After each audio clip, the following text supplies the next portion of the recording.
So, our final talk, I teased at the beginning, it's called Painting on the Moon. There's going to be kind of like a really cool surprise, because you think, painting on the moon, what is he talking about? It's ambitious, well, I'll give him that.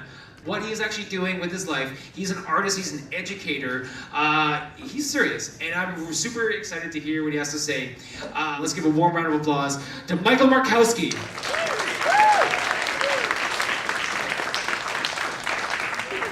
Okay. How are you guys doing tonight? Maybe I'll take this off here and just move this to the side. Okay. Have you ever had a dream that is larger than you? And when I think about that, it's not just a dream that, like going to the Olympics and winning a gold medal, but doing something like inventing the Olympics. Something that doesn't already exist before, and you're trying to make that happen. Okay, we'll come back. So that's my next question. Is that dream inside of you right now? Because I have had a dream like that for many years, and for a long time, this was a ridiculous dream. And just over the past couple of months, that dream has become not inevitable for me necessarily, but inevitable for at least a number of other people. So I'll tell you a little bit about my story and how I got my dream. So when I was a little kid, I loved to draw.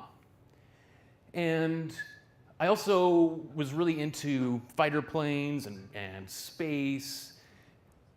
And my dad used to take me to air shows all the time where we go look at all the fighter planes and watch them flying really fast, meet the pilots. And when we were in Florida, we went down to Cape Canaveral. This is also around the same time as Space Camp, the movie, if you remember that. And if you see here, well, you can't really see, but I'm wearing a Pirates of the Caribbean t-shirt, because right before this, we had gone to Disney World. And I've always been really interested in this quote, this kind of cliched quote about, if you can dream it, you can do it. And I think it was really interesting looking back. I actually just found those photos of Cape Canaveral the other day, thinking about, oh, it's interesting, those things happened back to back. So when I grew older, I went to art school. This is at Cooper Union in New York. And my original idea was I wanted to be a car designer.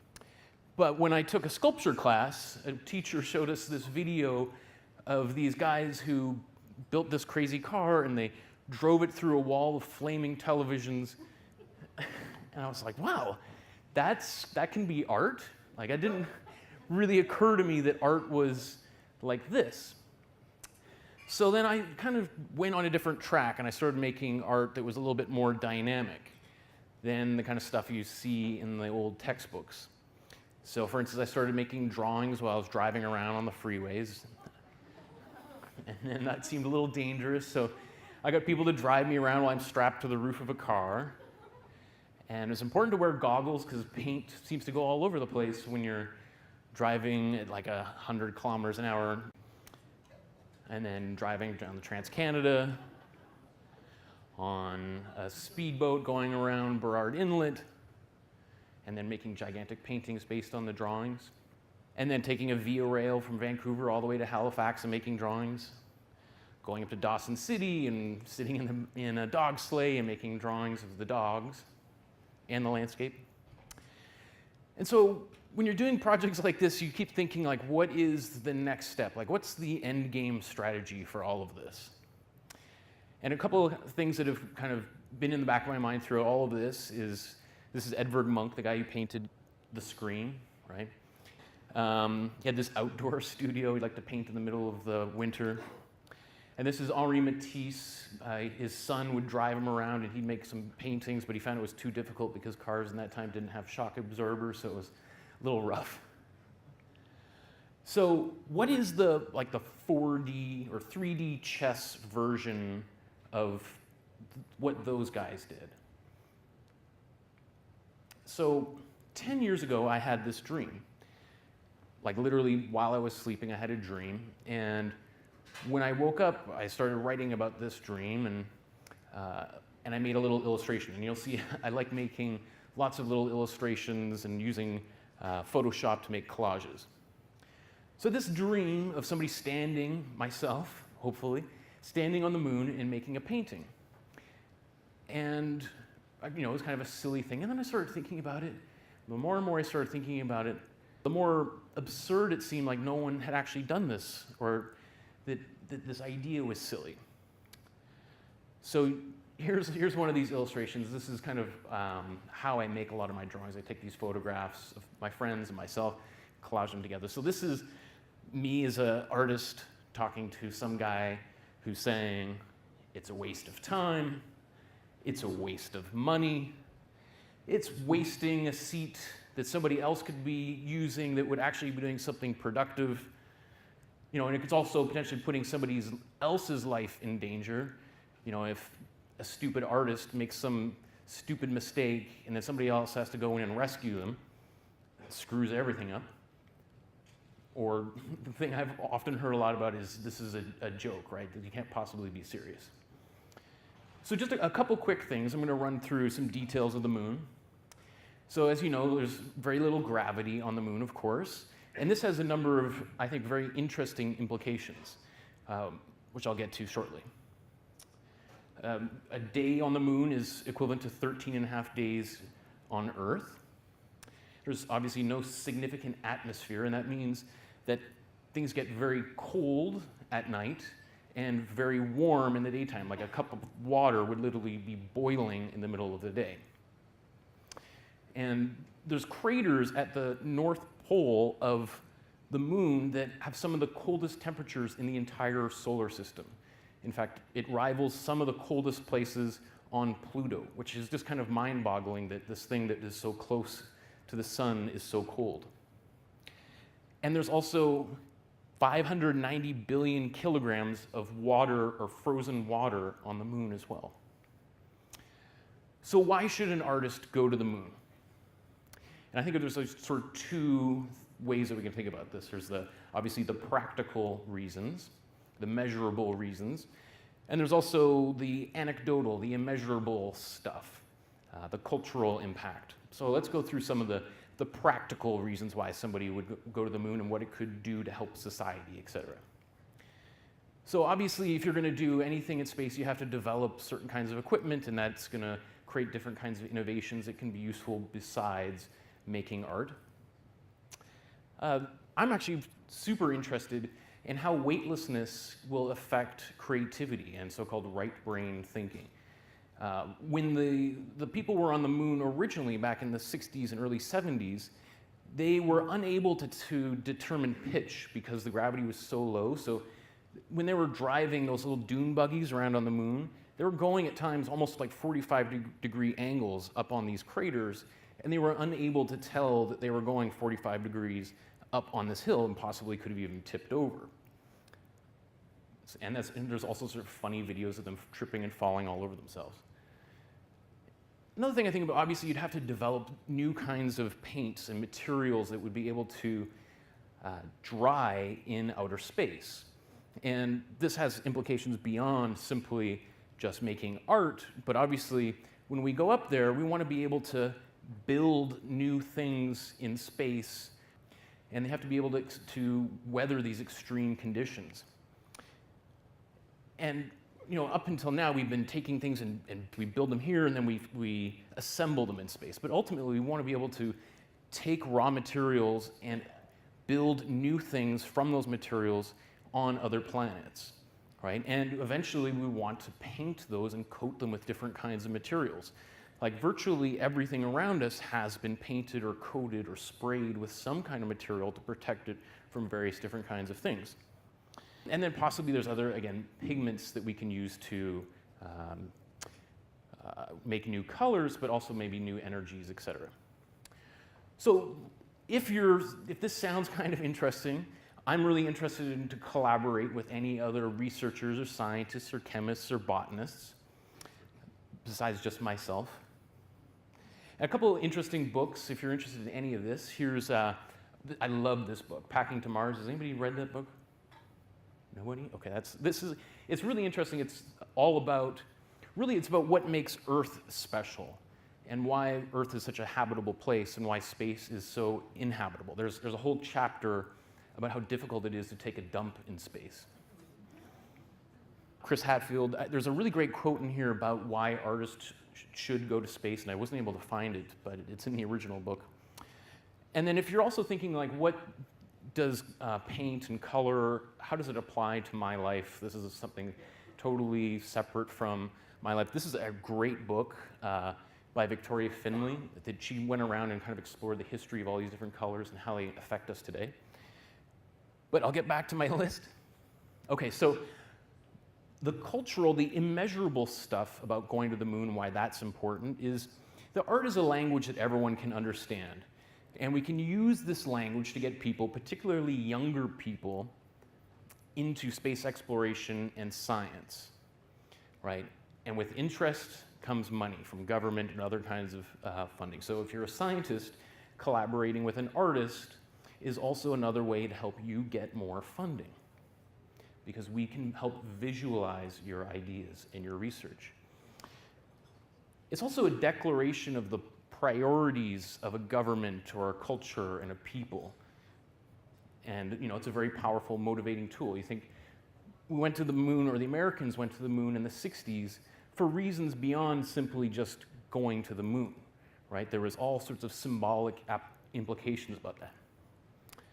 And so there's this also idea there's a greater purpose to life and greater meaning, and that each one of us has a role to play except for this very small number of people who can go there. And it demonstrates that life is not all about working and eating, right? It's also about doing things that aren't necessary, right? All the extra pleasures in life, and how depressing it would be if we didn't have those things. And also to inspire other people to follow their own dreams.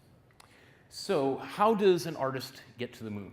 Well, what I did, or what I'm doing, is I sat down and started making a list. What are all the different kinds of things that I need to do in order to get there? And one of which was to apply to the Canadian Forces Artist Program, also known as the War Artist Program. And I applied, and I got in. And this is a super prestigious thing. I was super honored to be a part of it, because most of all the greatest Canadian painters and artists have participated in this program. If you've heard of the Group of Seven, they were war artists, and they went to World War I and World War II and were making paintings of the battlefield. So in 2012, I had an opportunity to go up to the North Pole with the Royal Canadian Air Force. And maybe I'm going to skip over a few of these things, because my wife is saying, why do you want to show them a video of the inside of a plane when you're talking about going to the North Pole? But essentially, there was one window, and you fly straight up for about 10 hours, and this is all you see. Mountains after mountains after mountains. This is the giant Globemaster plane we took. I spent a lot of time there hanging out with the Environment Canada scientists. Is anybody Environment Canada here? No? What was really cool about hanging out with them is that they had this little tiny shack way off the base, way further than anyone else could go to. And I got to go there with them many, many times, because they would want to do experiments out there that aren't affected by all the airplanes and stuff that the military is doing. So I made paintings at the North Pole. And I made 100 of these, a little bit bigger than postcard-sized paintings, each one in about 15 minutes, because it's really cold at the North Pole. And I want to transition really quickly to talk about this guy. This is astronaut Alan Bean, who actually went to the moon. And after he retired in his mid-60s, he started making paintings. And he said basically that the moon was gray, so in order to make my paintings better, I kind of had to figure a way to invent some colors to make them look more interesting. And while I've never been to the moon yet, I respectfully disagree, because that's the same thing that people said to me before I went to the North Pole. They said, you got to bring lots of white. There's not a lot to see up there. And when I was there, it was so incredibly beautiful, so incredibly colorful. We went on these snowmobiles riding around the ice shards, not glaciers, but ice shards. And every day they change. And I thought of it like, it's like a forest, as if every day you walked through the forest and the trees got up and they moved to different places. That's what being at the North Pole is like. Every day it's changing. It's this super dynamic landscape. So people think it's this super boring, ugly, plain space. It is literally the exact opposite of that. And that's what I expect going to the moon would be like. I think I'm going to skip over this. But basically, I had an opportunity to go in a CF-18 Hornet and make art at the speed of sound. And this video's on my website. You can find all this stuff. So I got to fly around in this CF-18 Hornet with a couple of different pilots. I'm in the backseat. I actually got to fly it and do some loop-de-loops and literally break the sound barrier while I was making drawings. And I took those drawings. I made 100 of these small little drawings in about an hour-and-a-half flight that they organized purely for my purposes. There was other plane that they were flying around so I could observe it. And then I took them and I made these gigantic paintings. I made 5 of these. They're bigger than the screen right now.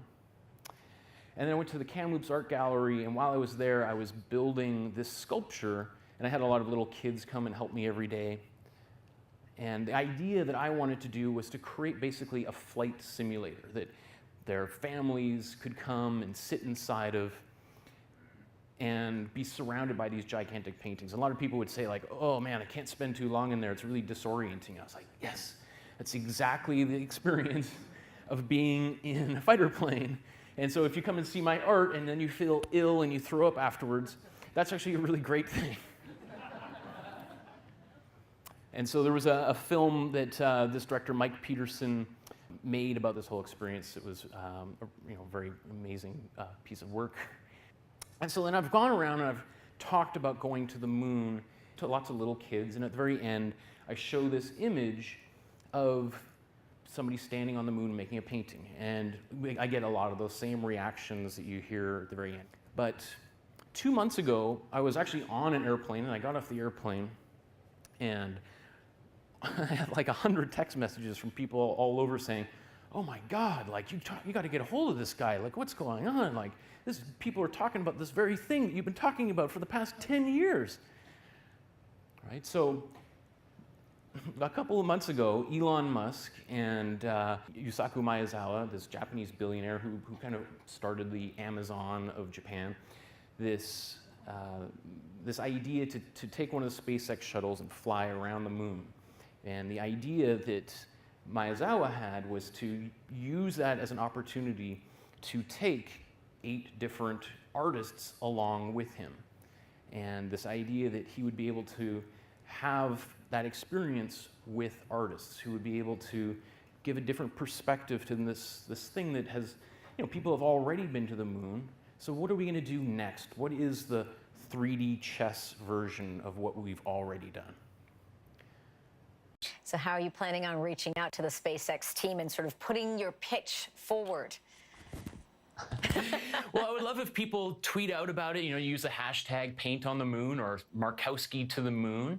And I also want to use this as an opportunity to encourage other people to think about their own dreams and express their dreams. We sort of just leave that to the realm of children, but I think as adults, we abandon those dreams, and I want to encourage every Canadian watching me right now to think about their dreams and to shout out their dreams. And just like I have like the most ridiculous dream in the world, but people are now coming around to the possibility. Musk and Maezawa, they are visionaries. They've seen that space travel is a possibility for everybody, and to bring artists around to help document that experience so that we can share it with the billions of other people who may not be able to go there, I think is a gift they're giving to the world. Well, putting an artist into space, not so out there after all. But essentially, this idea of going to the moon and making art is no longer this ridiculous fantasy that I had, this thing that was my dream alone. This thing has now become a larger dream that people all around the world are talking about. And now I'm not such a crazy person after all, right? So coming back to this idea, you know, if you have a dream, you can do it. And my dream is to go to outer space and stand on the surface of the moon and make a painting. Thank you very much.